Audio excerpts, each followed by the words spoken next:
And on the subject of concerts, Taylor Swift and the Eras Tour. I mean, one of the biggest concerts in the world. Now it's going to be one of the biggest screenings in the world. So what sort of things go along with showing a Taylor Swift concert? Yeah, well, I've heard it's actually the highest grossing concert of tour of all time. I think it's over $1 billion. Yeah. Yeah, crazy. I mean, how do you get there? I think there's quite a few reasons. Yeah. You know, you've got to have talent. She's got a very loyal fan base. Probably the ticket pricing is pretty high. Yeah. And then moving into the film and looking at the way that the film is going to be working in theatres and that the concerts have been working is you've got to have extremely good management, right? We are showing the film here at Matakana Cinemas, but there were really quite tight restrictions on the film. And unlike, you know, here's a bit of industry talk for you, Brent. Usually, you know, when you get offered a film, we have to show it a certain amount of times per day for a certain amount of weeks, and that is the case with the Eras Tour concert screenings here in cinema as well. But there are also some specific time restrictions where none of the sessions could play until after 6 p.m. and we have to play it 15 times across these days, and there's actually set days down. We have to play those 15 sessions after 6 p.m.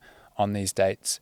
And if we wanted to show additional sessions so that we could cater to the younger Taylor Swift audience, we could, but we still had to play the post 6 p.m. session on all of those days. So even tighter restrictions than your average film release.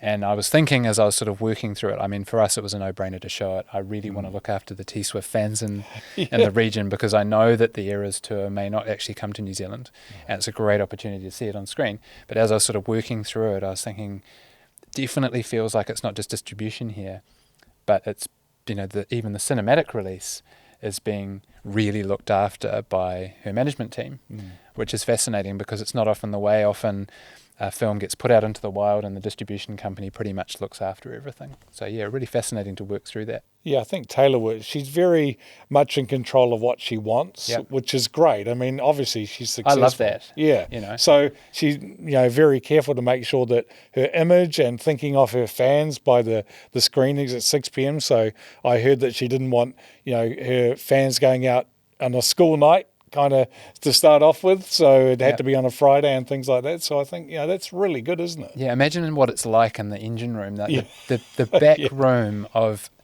let's face it, a brand like Taylor Swift. It must be highly orchestrated and managed to the nth degree. It must be a very impressive operation, you know, and it's off the back of one person who's clearly got talent. Yes.